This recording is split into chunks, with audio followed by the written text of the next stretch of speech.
Hey everyone! So for the Business Innovation Process project, we chose to focus on Amazon and their current innovation process and how we can improve upon that, and we are Group 9. So to begin, an organization overview for Amazon itself. They were founded in 1994 by Jeff Bezos, as I'm sure a lot of us know. It's one of the world's largest tech and e-commerce companies, and a lot of their online marketplace depends on third-party sellers.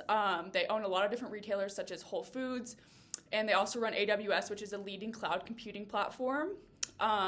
Additionally, they have services like Prime Video, Amazon Music, Kindle, Echo, and a ton of other legs that go along with Amazon. They employ about 1.5 million people worldwide right now, and they're valued at about $2 trillion, which just reflects their massive global influence and innovation, really.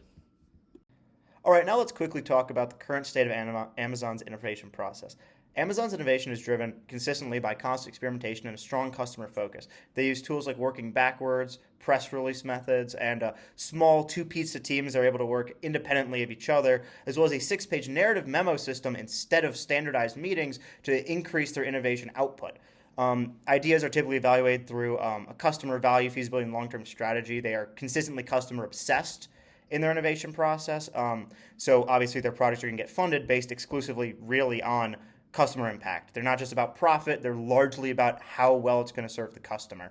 This has given them things like their massive lead in generative AI with Alexa, a lot of the AWS services we see nowadays, as well as Amazon Q. As well as it's enabled them to expand into almost every single tech-driven service. They own now One Medical, which is a healthcare corporation. They're increasingly going into food services.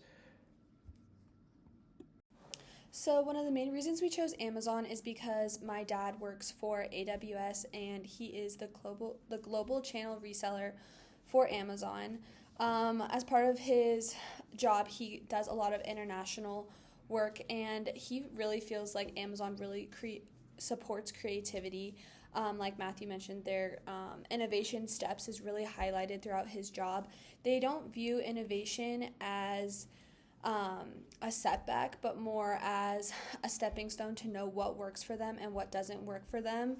For example, my dad had an idea to expand part of his region into Southeast Asia, and unfortunately it failed due to currency issues. Management wasn't mad at him or anything. His job was not affected.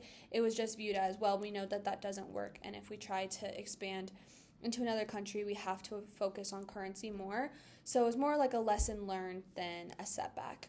Some strengths and opportunities that he views in his job is a huge strength is that Amazon works long-term and wants long-term goals. So no matter what project they're working on, if it fails the first couple of rounds, as long as long-term it is viewed as beneficial, they keep moving forward and kind of weed out all of the problem areas. However, something that my dad wishes Amazon would work towards is they don't have a set budget or criteria up front before a project, so it is kind of hard navigating exactly what top management wants, where he views it would be more efficient to know what management wants up front and then work on the project.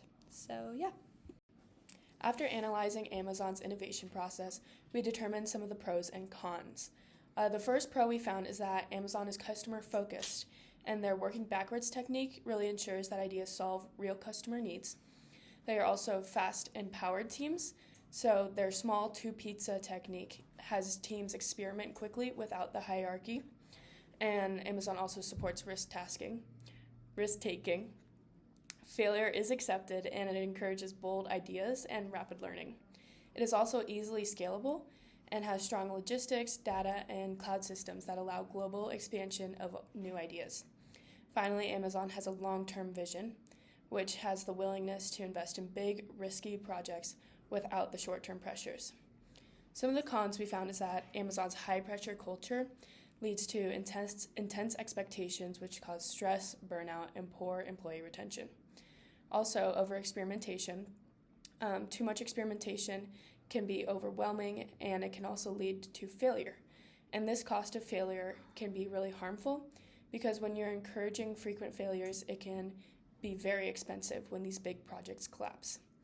Next, team misalignment. Teams may conflict or become uncoordinated, and this can cause chaos. And finally, ethical concerns. Fast innovation raises issues around privacy, labor practices, and competition. So now that we understand Amazon's innovation strategy and the pros and cons that come along with it, let's look at two other companies and their innovation strategies and compare them to Amazon. First and foremost, let's look at a company that's completely dissimilar to Amazon, that being Aston Martin. So for those who don't know, Aston Martin is an English luxury car company, and historically, innovation wasn't part of their corporate culture. It wasn't until their culture was almost completely rebuilt to involve innovation by a man named Ulrich Bez that any innovation really occurred inside the company. And their modern innovation process centers on what's called a top-down innovation system where idea generation is typically concentrated in upper management with little input from everyday employees. So your factory workers, your floor managers, they're not doing any innovation. It's largely people up in corporate. This has given Aston Martin a more curated approach than Amazon has, as they believe that quality of an idea trumps the quantity of innovative ideas you're having. Obviously, this is exactly different than Amazon, where they encourage failure and push all employees, from the CEO to your everyday floor worker in a fulfillment center, to innovate, to find ways to make the company better and to find ways to make what they do faster. This is why Amazon's been able to dominate in a lot of things that they've been able to do, and also why a lot of their stuff falls flat. And of course, for Aston Martin, that is the same way, just in the opposite, where they don't dominate in what they do, and they're a very, very niche company, but what they do very well because of the few high-quality ideas they have. Now, I'm going to be handing it off to Lysana, who will be walking us through Boehringer Ingelheim, which is a company a lot more similar to Amazon. Awesome. So Boehringer Ingelheim is a pharmaceutical company where innovation is slow, careful, and driven by scientific research. Their creativity comes from solving medical problems that include things like respiratory medications to diabetes therapy. And that requires very long testing and approval. Amazon, on the other hand, is a tech and retail company that innovates fast and consistently with new experiments and new ideas. Their creativity shows up in things like Alexa and their new no-cashier Amazon Go stores, which are launched and updated super quick and improve customer experience super quick as well. So overall, BI focuses on precision and long-term progress, while Amazon focuses on speed, experimentation, and those rapid changes. After considering all the research we did for Amazon, we have a few recommendations. The first one would be to improve cross-team visibility so groups don't duplicate work or conflict with one another. Another recommendation is to reduce burnout by adjusting cultural pressure, setting more realistic timelines, and recognizing sustainable performance. We would also pair failure tolerance with stronger risk management, such as risk analysis for high-impact projects. Another recommendation is to strengthen ethical oversight around privacy, labor, and competition, as innovation outspaces the regulations that are currently in place. Next, we would share high-level, long-term roadmaps to keep teams aligned with Amazon's broader strategic direction. And then, based off of Jeremiah's feedback, we would establish standardized project scoping guidelines, including budget ranges, risk threshold, and expected customer impact metrics to emphasize clarity and structure. So now to touch a little bit about our AI usage and how we improved upon it. We really used AI mostly just to gather background information about Amazon as an organization, as well as about their current process. It also gave us some pros and cons, but it didn't really list a ton of cons because Amazon likes to flip their cons into positive things and not really highlight them to the public. So we were able to build upon this through our primary research, such as the interview we did with Jeremiah Jensen, and he gave us a lot of insight about how Amazon really does encourage creativity, but also was able to highlight a lot of their flaws, such as they need more clear expectations and guidelines. Also in our research, we were able to find a lot about specifically Amazon and the things they focus on, such as the customer-obsessed culture, working backwards, things like that AI wasn't specifically able to give us. We were also able to build upon this using the class framework that we've worked on all year and apply it to provide Amazon recommendations about how they could improve on their innovation processes. And we combined all these insights to develop relevant and useful recommendations, as I just said. So really that's how we built upon our AI generation.